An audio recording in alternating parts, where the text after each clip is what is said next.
não por atos de justiça por nós praticados, mas por causa da sua misericórdia, ele nos salvou pelo lavar regenerador e renovador do Espírito Santo, que ele derramou sobre nós generosamente por meio de Jesus Cristo, o nosso Salvador. Amém. Amém? Nós podemos fazer muitos atos de bondade, muitas coisas boas, e as pessoas fazem as coisas boas e elas querem um lugar no céu. Todo mês, eu já encontrei muitas pessoas que se tornaram amigos, colegas, falaram, todo mês eu separo uma cesta básica, 7 cestas básicas, e eu faço até um número, assim, mais ou menos 7 para ser inteiro, e eu levo para as famílias necessitadas, eu faço isso, faço aquilo. Então, fazer o bem não é um mérito de ninguém, é uma obrigação de todos. Se você cumprir a tua obrigação, porque a Bíblia diz que se você puder fazer o bem e você não faz, você já peca. Então, quer dizer, fazer o bem é obrigação de todos. Então, não existe mérito em obras boas, em obras bem feitas, para ninguém. Errado é fazer o mal. Então, se eu achar uma carteira na rua cheia de dinheiro e eu devolver para o dono, eu não fui melhor que ninguém por isso, eu sim fiz somente a minha obrigação. Eu lembro que uma vez a gente estava em Israel, e a gente estava em Cafarnaum, e quando eu estava na cidade de Cafarnaum, uma das pessoas que estavam com a gente na caravana esqueceu, na época da câmera fotográfica, que foi em 2008, esqueceu uma câmera fotográfica em Cafarnaum, uma câmera bonita, uma câmera elétrica, eletrônica, que rebobinava sozinho, vocês lembram dessas câmeras? E botava o filme, ela rebobinava, então era tremendo aquilo. E ela esquece aquela câmera da Sony em uma mureta em Cafarnaum. Quando a gente volta para Jerusalém, 240 quilômetros depois, ela vem, procura na bolsa dela, nas coisas dela, e diz, perdi a câmera com 36 fotos. Meu Deus, o que eu vou fazer? Quantos conhecem câmera fotográfica com 36 fotos só aí? Amém? Vocês são velhinhos, hein? Aí estava lá com aquelas 36 fotos. Não é pela câmera, é pelas fotos. E ela chorando. E o guia olhou para ela e falou assim, aonde tu perdeu? Lá em Cafarnaum. Foi em Israel? Foi. Então nós vamos achar. Como assim? Não, eu achei que tu tinha perdido em outro lugar, em outro mundo. Mas aqui em Israel, quando você perde alguma coisa, alguém acha, alguém devolve. Mas como vai devolver? Eu esqueci, não sei aonde. Logo vai aparecer, fica tranquila. De repente, chamam no hotel, olha, fulano, tal, identificaram ela pelas câmeras de Israel, a face dela, quem ela era, puxaram o passaporte, tal, está hospedado em tal hotel, assim. Aí levaram para a pessoa que achou a câmera. E a pessoa falou, não, eu vou levar até ela. Para levar aquela câmera de volta, era 240 quilômetros. Ela ia perder um dia e ela ia ter que abastecer o carro. Ela disse, pelo resgate da câmera, quanto você quer? Ela falou assim, eu só quero o valor que eu vou gastar de gasolina para ir te levar e voltar para minha casa. Eu não quero mais nada. Não, pede quanto tu quer de recompensa. E quando a pessoa chegou, ela queria dar 200, 300 dólares. A pessoa, não. Está aqui a notinha da gasolina, é só isso que eu quero. Não, mas eu pago. Eu estou te devolvendo e tu não esquece mais nada em lugar nenhum, porque quando a pessoa acha uma coisa lá e ela não devolve, ela roubou. E se for requerido isso no consulado, que ela perdeu e quem achou não devolveu, é chamado de ladrão, ele vai preso. Por ter achado uma coisa, ela é obrigada a devolver. Então, se tu acha alguma coisa, finge que tu não viu em Israel. Porque se tu viu e botou a mão, tu é obrigado a devolver para o dono. Tu é obrigado a devolver para o dono, custe o que custar. Então ela falou, eu só quero que você me dê. E por favor, não perca mais nada, porque eu perdi todo o meu dia. Então lá, é obrigado fazer o que tem que ser feito. Se não é meu, tem dono. E se tem dono, precisa ser devolvido para o seu respectivo dono. E para isso, dentro da nossa cultura, nossa, a pessoa achou, até sai no Globo Repórter, no Fantástico. A pessoa achou um negócio ali no chão, uma carteira que tinha dinheiro. Olha, e as pessoas querem premiar a pessoa, fazem um tumulto porque é uma pessoa boa, porque está difícil de encontrar quem presta nessa nação. Essa é a verdade. O que tu mais vê é pessoas mau caráter. E o mau caráter é aquele que faz o bem e acha que tem mérito por ter feito o bem. O bem é tua obrigação. Se você fica vangloriado por ter feito o bem para alguém, tem algo errado no seu caráter. Porque é tua obrigação ajudar um idoso. É tua obrigação, se der um troco errado para você, você devolver. Não se sinta melhor que os outros por fazer isso. Se sinta menos pior. Essa é a verdade. Então, quando a pessoa falha caráter, ela imputa essas coisas, esses atos de justiça, como se fosse algo que para ela, que fosse um troféu para ela, que ela tivesse reconhecida por ter feito nada mais, nada menos que a sua própria obrigação. Amém? Então, fazer o bem não salva ninguém.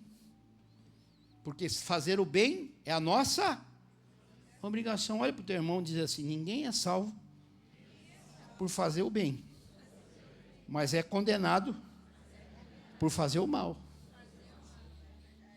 Então, o bem não traz salvação, mas o mal traz maldição.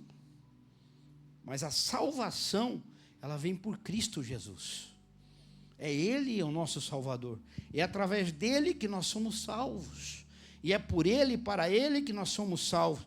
Então aqui, quando nós lemos essa carta de Paulo enviada ao apóstolo Tito, ao missionário Tito, ele abrange, ele trata desse assunto, e ele dizendo: não por obras de justiça praticadas por nós, mas segundo a sua misericórdia, Ele nos salvou.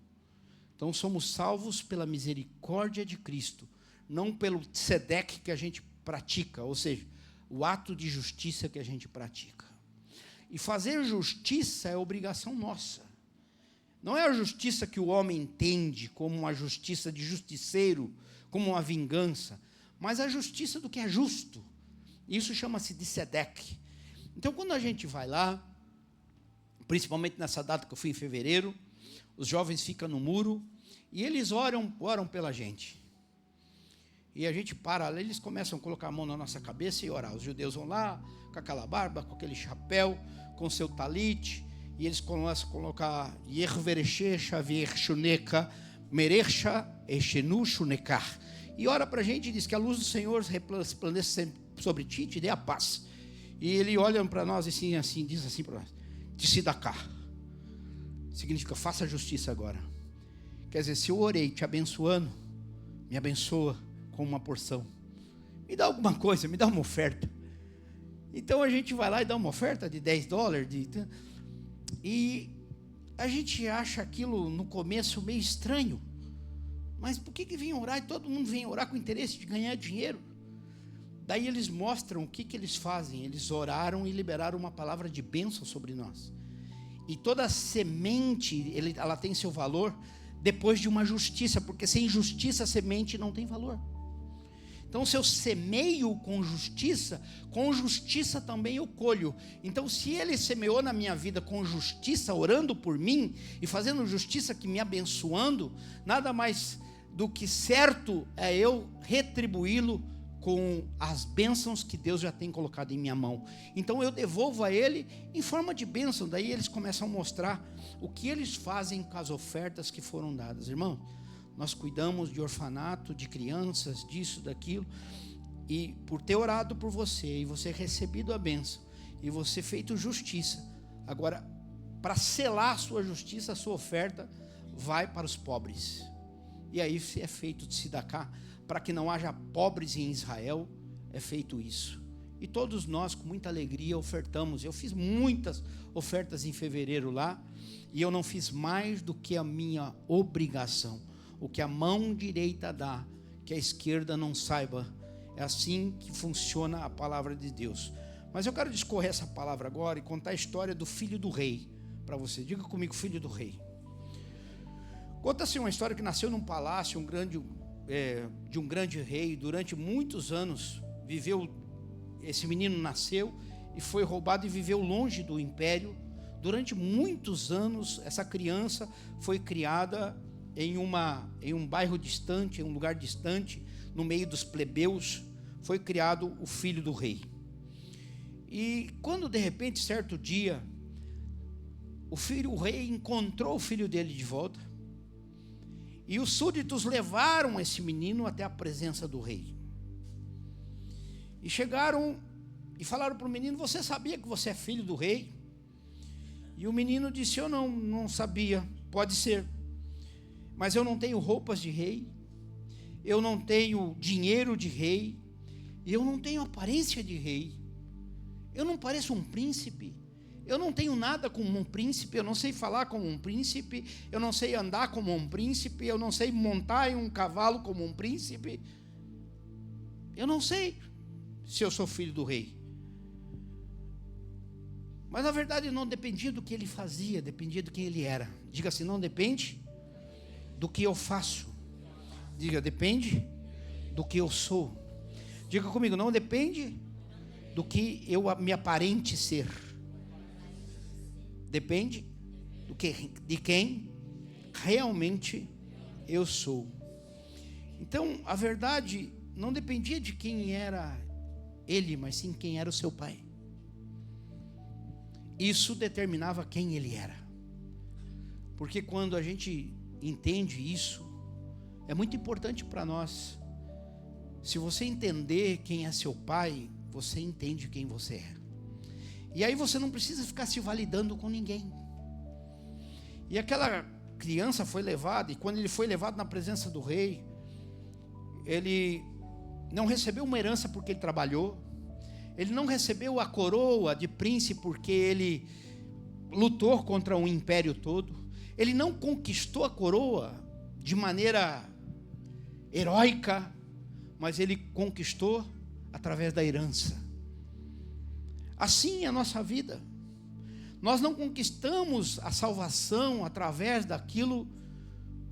dos atos heróicos que a gente faz, nem tampouco dos esforços que a gente faz, mas porque fomos encontrados e estávamos perdidos. É por esse motivo que Deus nos resgatou. Ele nos tirou do império das trevas e nos transportou para o reino do Filho do seu amor. E nos deu graça, e através da sua misericórdia Ele perdoou os nossos pecados, tirou nossas vestes de pecado e nos deu as vestes de príncipes e princesas do Senhor. Assim Ele nos revestiu. Ele nos revestiu com o seu poder, Ele nos revestiu com a sua majestade. E quando o rei recebeu essa criança, da mesma forma que nós entramos no reino de Deus por nenhum mérito próprio, mas entramos porque Deus adotou-nos através de Cristo Jesus. E quando eu aceito Jesus como o meu Salvador pessoal, eu estou entrando no reino, estou sendo participante desse império. E é um reino que não terá fim. Não é um reino de pobre, não é um reino de devastos, não é um reino de perdedores, não é um reino de frustrados, mas é um reino de justiça, aonde tudo equaliza na nossa vida de uma forma justa, de uma forma decente, de uma forma real, aonde nós, em nossa individualidade, não devemos ficar preocupados com o que as pessoas pensam ou deixam de pensar, ou de como nós aparentamos ou deixamos de aparentar, mas o importante é você entender dentro do teu coração quem você é na fila do pão. Quem eu sou? Não importa o que a minha mãe falou, o que meu pai falou, o que meu tio falou, não importa o que o vizinho falou, que a professora lá da 4ª série falou, não importa o que falaram de mim, importa que aquele que me encontrou chama Jesus Cristo de Nazaré, e por Ele eu sou sarado, eu sou curado. Eu não preciso de validação de ninguém. Faz sentido para você isso? Eu não preciso ser validado por ninguém. Eu também não preciso entrar nas redes sociais e ter 1 milhão de seguidores para ser validado.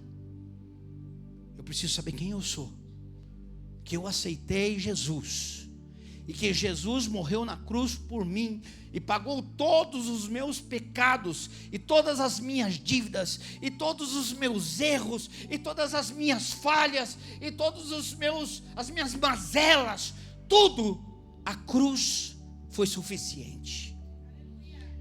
E aí eu não preciso fazer quebra de maldição, não preciso fazer cura interior, não preciso fazer nada disso, desde que eu entender de fato quem eu sou, quem eu me tornei. Isso é importante. E eu começar então a pensar, aí sim, começar a pensar de uma forma diferente. Porque muitas pessoas, irmãos, vivem hoje uma personagem. Muitas pessoas. Chegou a hora de você não viver mais o teu personagem. Abandona o teu personagem e se encontra contigo mesmo.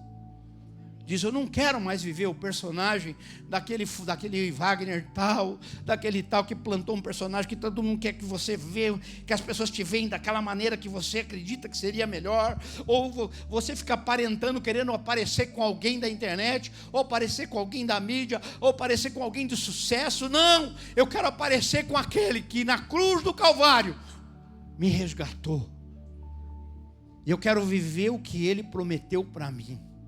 Que eu sou governo nessa terra, que eu tenho autoridade nessa terra, que o que eu falar, Deus fará, porque Ele me honra como filho, porque há poder em minhas palavras, há poder quando eu respiro, há poder quando eu ando, há poder quando eu olho, porque eu sou filho daquele que me apoderou, o nosso Deus Altíssimo, aquele que enviou seu filho para me resgatar das trevas e me levar para a sua maravilhosa luz.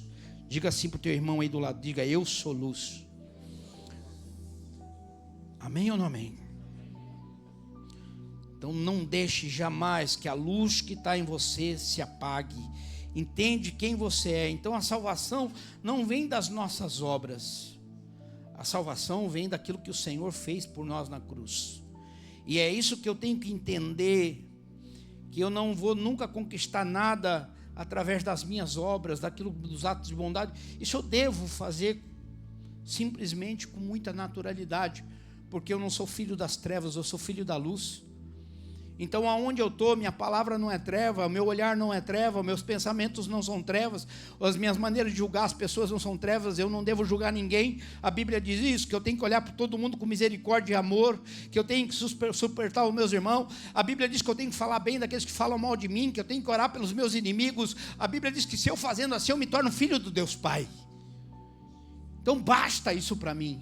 É quando eu entendo, eu não sou mais um pecador, eu sou um santo, que luto contra o pecado, eu luto contra as investidas de Satanás, e eu olhei para dentro de mim e descobri quem eu sou. Isso é importante, que eu sou feitura do Deus vivo, que não existe ninguém igual a mim aqui dentro desse lugar. Eu sou especial, você é especial, e não tem ninguém igual a você neste lugar. Deus fez você especialmente para ser você. E sendo você, Ele tem uma grande, diga comigo assim, grande, faz assim com a mão, ó, grande obra na minha vida. Olha para o teu irmão do lado assim, diga assim, Deus tem uma grande, olha aqui para mim, olha para ele assim, ó, vou fazer aqui com a pastora Vanessa, ó. Deus tem uma grande obra na minha vida, como não tem na tua. Da tua é diferente da minha. Amém? Só que cada um de nós, ele tem uma grande obra. E a grandeza de cada um de nós é diferente. Ele chamou a cada um de nós por uma missão. E Ele vai usar você aonde Ele não vai me usar. Ele vai fazer coisas na sua vida onde Ele não vai fazer na minha. E não importa, amado, se eu estou em cima de uma plataforma ou embaixo. Importa quando eu estou na presença dEle, quem eu sou. E eu deixo Ele usar a minha vida como Ele bem quer. Porque como Ele bem quiser usar-me, será a melhor forma de ser usado. Eu fui chamado por um propósito, você foi chamado por um propósito. Só que eu não posso ficar vivendo personagens, irmãos. Eu não posso viver o que minha mãe falou sobre mim. E não posso estar magoado porque a minha mãe não foi perfeita. Eu não posso viver o que meu pai falou sobre mim, porque o que ele falou sobre mim não é a verdade, talvez. Eu não posso viver o que as pessoas, o que uma professora da terceira série, do quinto ano falou sobre mim. Billy Graham diz que quando ele foi para uma escola, o primeiro dia de aula dele, ele foi muito frustrante. E a professora falou um absurdo sobre ele, e ele chegou atrasado no ônibus. Quando ele chegou, porque quando ele começou as aulas, ele foi para comer o lanche, ele não sabia que tinha 2 períodos de lanche. No primeiro período ele comeu todo o lanche dele, depois passou fome o dia inteiro. E ele falou que ele não vive essa frustração de ter passado fome o dia inteiro, porque comeu todo o lanche, mas ele nunca mais esqueceu daquilo. Então aquilo ensinou ele que ele não pode comer tudo no primeiro intervalo. Diga assim: os meus erros devem me ensinar a não errar mais. Eu não posso dizer eu vivo errando porque eu sou um cara muito errado. Eu tenho TDAH, então por isso eu sou uma pessoa esquecida, eu vou continuar. Não, que Deus tire esse TDAH da minha vida e me faça eu lembrar das coisas. Eu sou controlado pelo Espírito Santo, eu não posso me conformar com a minha deformidade. Eu preciso entender que Deus me fez perfeito para esse tempo. E até os meus defeitos, eles são qualidades diante de Deus. Quantos estão entendendo, irmãos? Eu tenho que converger essas coisas no bem e não no mal. E ele diz que então, quando ele chegou atrasado no ônibus, o motorista do ônibus puxou ele pela orelha, que ele falou que falta até um pedaço da orelha até hoje. Antes dele morrer, é claro. Ele falou, só que aquilo não definiu quem ele era. Porque quando ele conheceu Jesus, definiu quem ele era. Porque ele entendeu quem ele era. Então quando a gente olha para dentro de nós e diz quem eu sou com Jesus, define quem nós somos. Isso define quem nós somos. Então eu tenho que viver como Jesus quer que eu viva. Não como as pessoas querem que eu viva, não como o mundo quer que eu viva. E eu não preciso viver um personagem, eu preciso viver quem eu sou. Porque quem eu sou é que importa para Deus. Quantos estão entendendo? Amém ou amém? E eu sou filho, diga assim, eu sou filho. Eu sou filho de Deus. O meu pai é o dono do mundo. E nada é impossível para mim. Diga assim, o meu pai é dono de tudo isso aqui. E eu não tenho dificuldade de conquistar nada. Aplauda o Senhor pela sua vida. Você que entendeu isso. Então quando alguém falar para você que é impossível, você fala assim,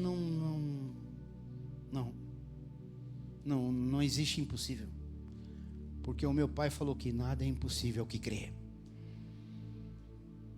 Talvez tuas crenças digam para ti, isso não é possível. Aí você diga para suas crenças, diminui, né? Fica pequenininha. Crenças, diminui. Vai lá. Vem, né? Vem de pantufa. Não chega agredindo, não. Diminui. Vem devagarzinho.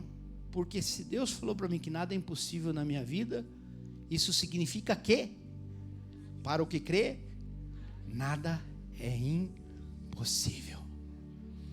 Se eu não aprender com as lições, eu vou aprender com quem? Se eu tiver uma mente limitante, se eu tiver uma mente que vai me limitar em todas as coisas, como eu vou conseguir as coisas? Se eu entender que as coisas boas são só para os outros e para mim só que é ruim, como é que eu vou viver a vida? Se eu entender que o casamento dos outros é bom e o meu é ruim, como é que eu vou viver assim? O meu casamento tem que ser o melhor do mundo porque é meu.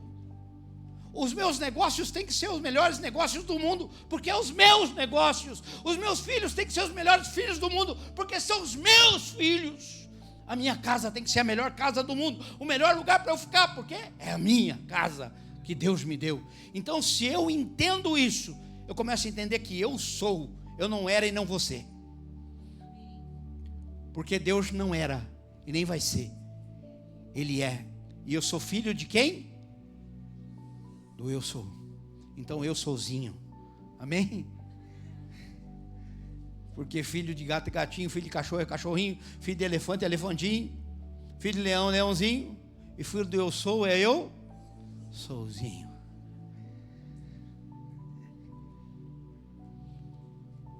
Quem eu sou? Eu sou tudo que representa o bem e o bom. Eu sou a luz do mundo em Cristo Jesus. Eu sou o céu da terra. Ele diz: vós sois sal da terra e luz do mundo. É isso que eu sou. Irmão, eu não sou arisco. Sabe o tempero arisco? Eu não sou como aquele outro que tu gosta? Sabor a mim. Olha para mim que eu sou sabor a mim. Eu não sou, irmão. A Bíblia diz que eu sou a luz do mundo e a sal da terra. E ele que diz que aquele que andar nele nunca andará em trevas. Diga assim: quem andar comigo não andará na escuridão. Diga assim: eu represento a luz que nunca se apagará. Quem você é? Quem você é? Ah, eu sou todo errado. Não, irmão. Eu souzinho. Quem eu sou? Eu souzinho. Eu souzinha. Eu sou o céu da terra e a luz do mundo. Se eu sou o sal da terra e a luz do mundo, aonde eu vou eu deixo gosto. Tem gente que é o chuchu do mundo, né? É aqui que fala chuchu também, né? Machucho, xuxicho. É machucho, chuchu. Né? Sem gosto. Põe no feijão, gosto de feijão. Põe no arroz, gosto de arroz. Põe sal, gosto de sal. Põe açúcar, gosto de açúcar. Ele não tem gosto de nada. Tem gente que diz que gosta de chuchu. Chuchu não tem gosto de nada. Tu gosta do vinagre que põe no chuchu. Você gosta do sal que põe no chuchu, porque ele não tem gosto de nada. Então tem gente que é o chuchu do mundo. Por quê? Porque aonde encostar, ele parece com aquilo que ele encostou. Irmão, tu tem uma identidade, sim ou não?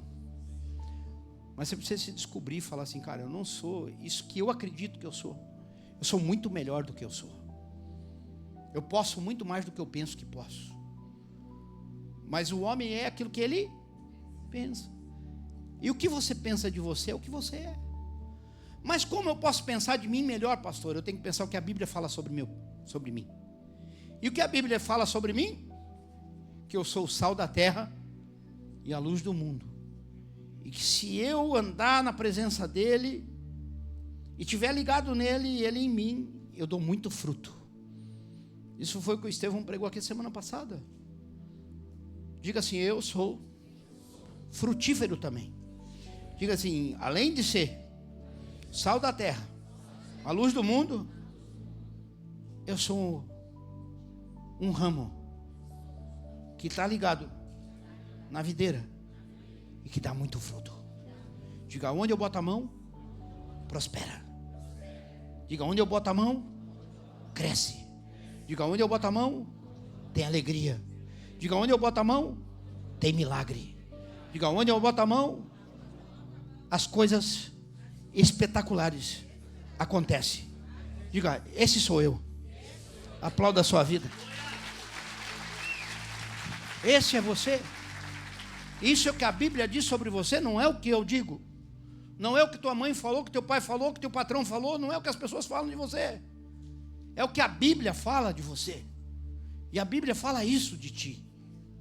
Mas eu preciso ter um relacionamento com aquele que me fez ser assim. Porque se eu tenho que escutar conselho de alguém, eu tenho que contar os conselhos que a Bíblia me dá a respeito de mim mesmo, porque ela sabe sobre mim. Porque a Bíblia é a palavra de Deus, e o verbo se fez carne e se pôs no meio de nós. E o verbo era Deus, e o verbo estava com Deus. E o verbo veio ao mundo para trazer para nós salvação. Então eu preciso compreender essas coisas na minha vida. Em Romanos 3, 28, abre ali para mim.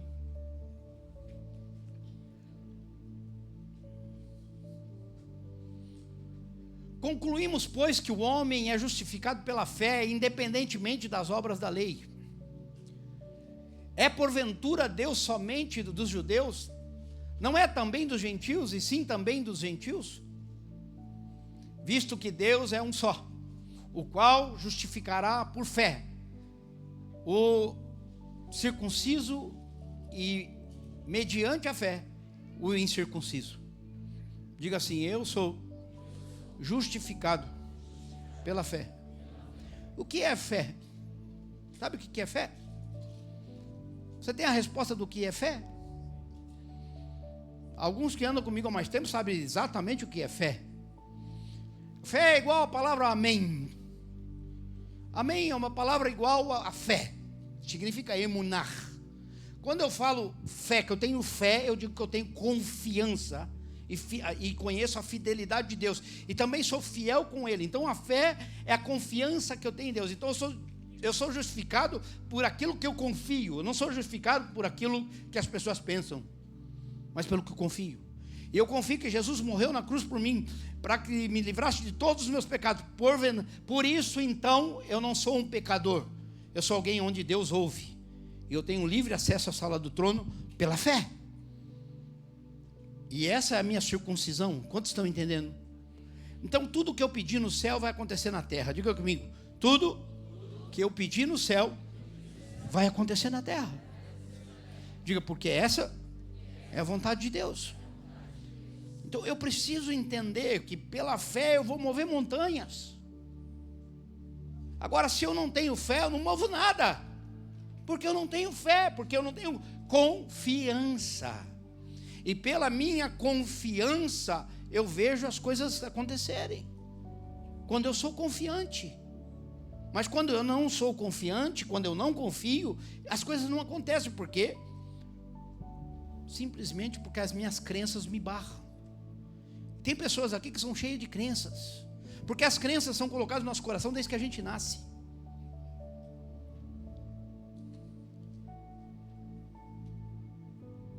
Nós sabemos que se entrar na água a gente afunda. Essa é a nossa crença. Não é não? Mas Jesus andou sobre as águas, então para mim acreditar que é possível andar sobre as águas, eu preciso ter fé. E se eu tiver fé, se eu confiar que eu posso andar, a Bíblia diz que eu vou andar sobre as águas.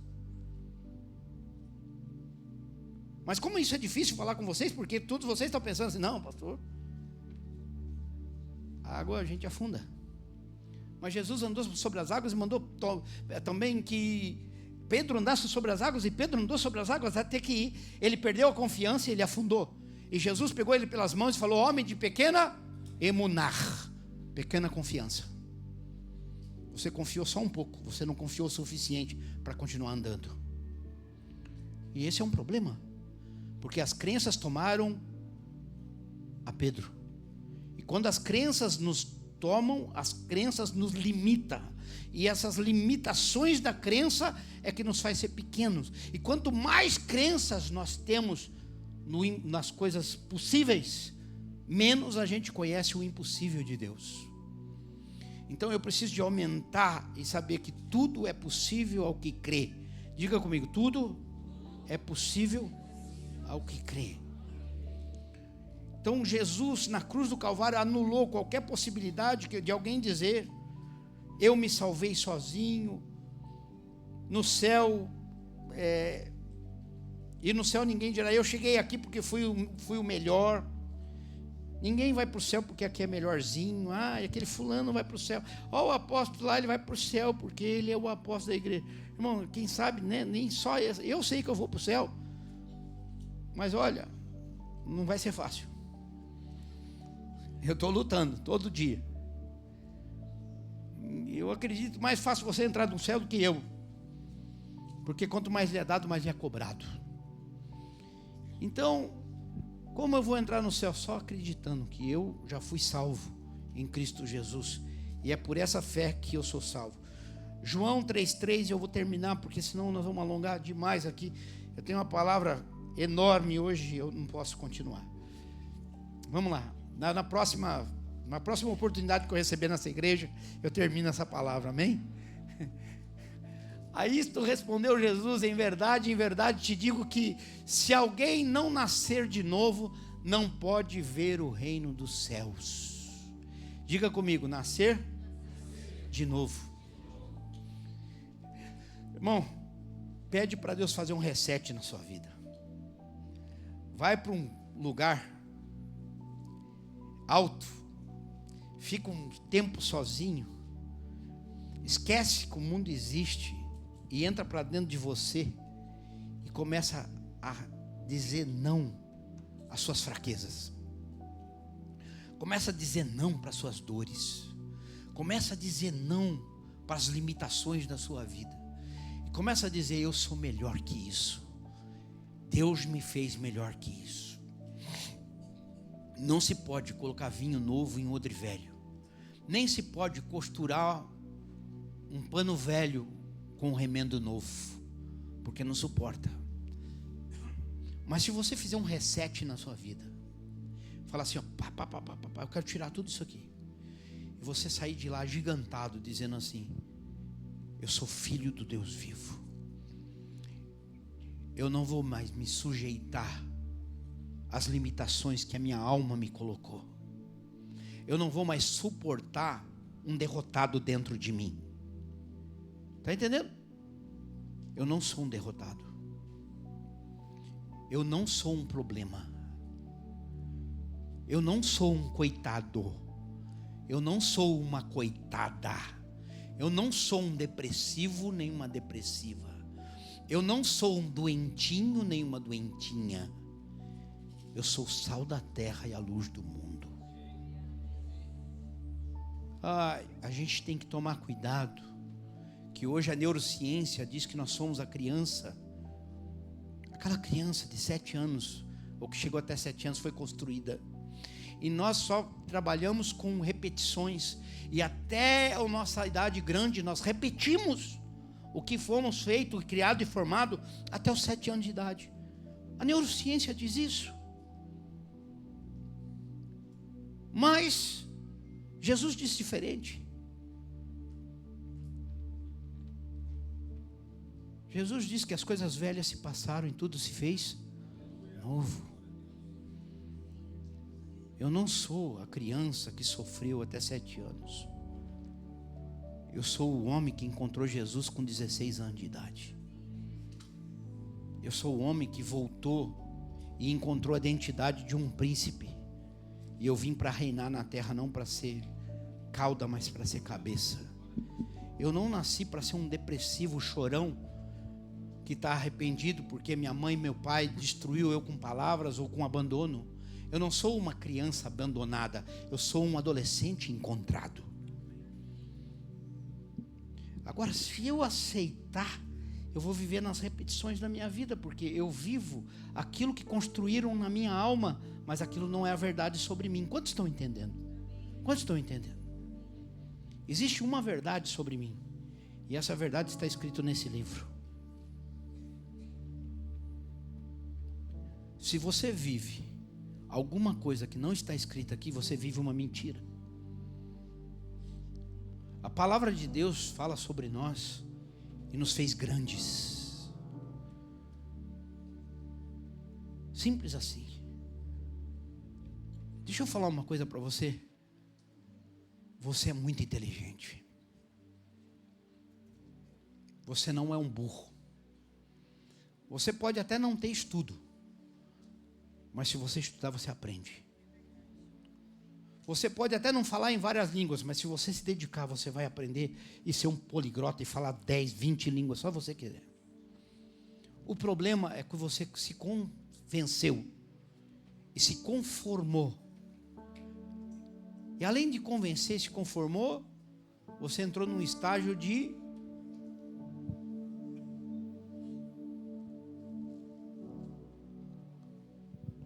conforto.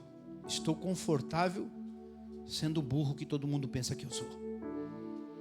Estou confortável sendo o ignorante que todo mundo pensa que eu sou. Mas na verdade Deus não te fez assim. Os teus negócios não são pequenos. Nada que você põe a mão, nada que você faz é pequeno. Diga comigo: nada que eu faço é pequeno Porque Deus não me fez para as coisas pequenas. Diz, tudo o que eu faço vira grande. Você entendeu sim ou não? Irmãos, quando você falar com uma pessoa, quando Deus usar a sua vida, entenda que você é a luz na vida daquela pessoa. Quando você empreender, seja no que for, pensa assim, esse empreendimento vai trazer a glória de Deus para a minha vida. Não será pequeno aquilo que Deus colocou na minha mão. Nada é como um monstro, irmão. Só um monstro nasce grande.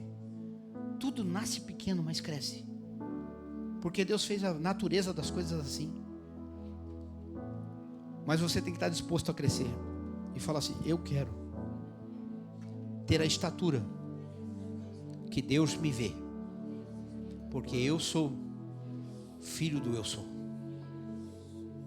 E se eu sou filho do eu sou, nada é impossível para mim, como não é para Ele. Vamos ficar de pé.